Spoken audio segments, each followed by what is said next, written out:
नमस्कार दोस्तों, आज मैं फिर एक मोटिवेशनल स्टोरी लेकर आई हूँ। चलिए देखते हैं। एक गांव में शेखर नाम का एक आदमी रहता था जो बहुत ही गरीब था। हर वक्त वह आदमी यह सोचा करता था, मेरी ज़िंदगी कब बदलेगी और मैं इस गरीबी से कब बाहर निकलूँगा। तो एक बार उसके पड़ोस के गांव में एक चमत्कारी बाबा आए हुए थे जो हर किसी की समस्याओं का हल बता रहे थे। शेखर भी अपने सवालों का जवाब जानने के लिए अपने गांव से उस गांव के लिए जंगल के रास्ते निकल गया। शेखर जब जंगल के रास्ते जा रहा था तो अंधेरा काफ़ी हो चुका था।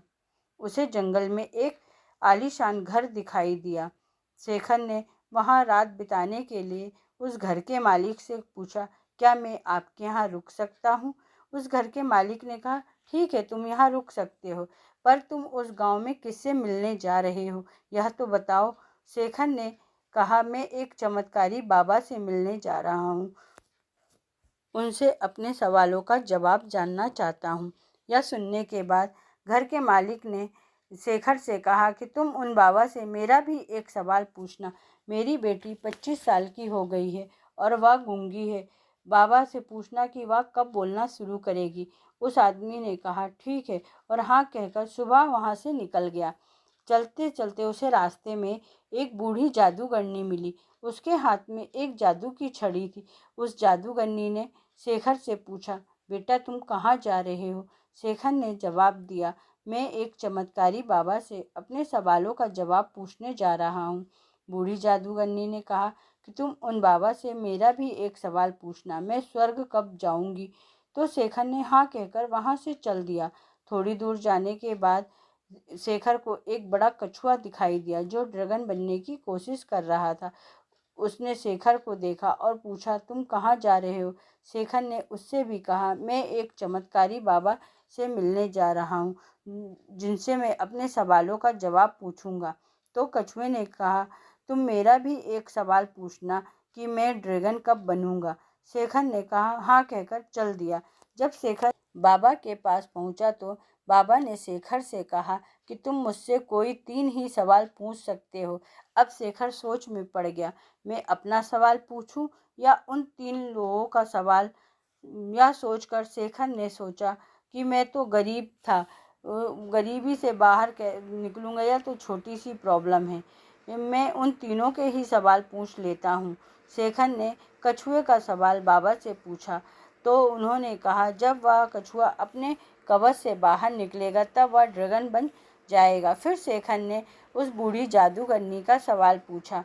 बाबा ने कहा कि वह जब अपनी जादू की छड़ी किसी दूसरे को दे देगी तब वह स्वर्ग चली जाएगी। फिर शेखर ने घर के मालिक का सवाल बाबा से पूछा। बाबा ने कहा, जब वह उसकी बेटी को उसका जीवन साथी मिल जाएगा तब वह बोलना शुरू कर देगी। शेखर इन तीनों सवालों के जवाब लेकर उसी रास्ते से चला गया।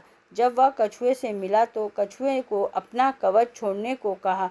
जैसे ही कछुए ने अपना कवच छोड़ा तो ड्रैगन बन गया। कछुए को कवच के बाहर बहुत सारे मोती थे जो शेखर को मिल गए। फिर वो उस बूढ़ी जादूगरनी से मिला जो स्वर्ग जाना चाहती थी। शेखर ने उस बूढ़ी जादूगरनी को अपनी छड़ी दूसरे को देने के लिए कहा। बूढ़ी जादूगरनी ने अपनी छड़ी शेखर को दे दी और जैसे ही उसने छड़ी दी वह स्वर्ग को चली गई। फिर शेखर ने उस घर के मालिक से मिला और उसने कहा कि जब तुम्हारी बेटी को उसका जीवन साथी मिल जाएगा तब वह बोलना शुरू कर देगी। उस घर के मालिक ने अपनी बेटी की शादी शेखर से करा दी और वह लड़की भी बोलने लगी। दोस्तों, इस कहानी से हमें यह सीख मिलती है कि हमें कुछ पाने के लिए कुछ खोना भी पड़ता है, कुछ छोड़ना भी पड़ता है।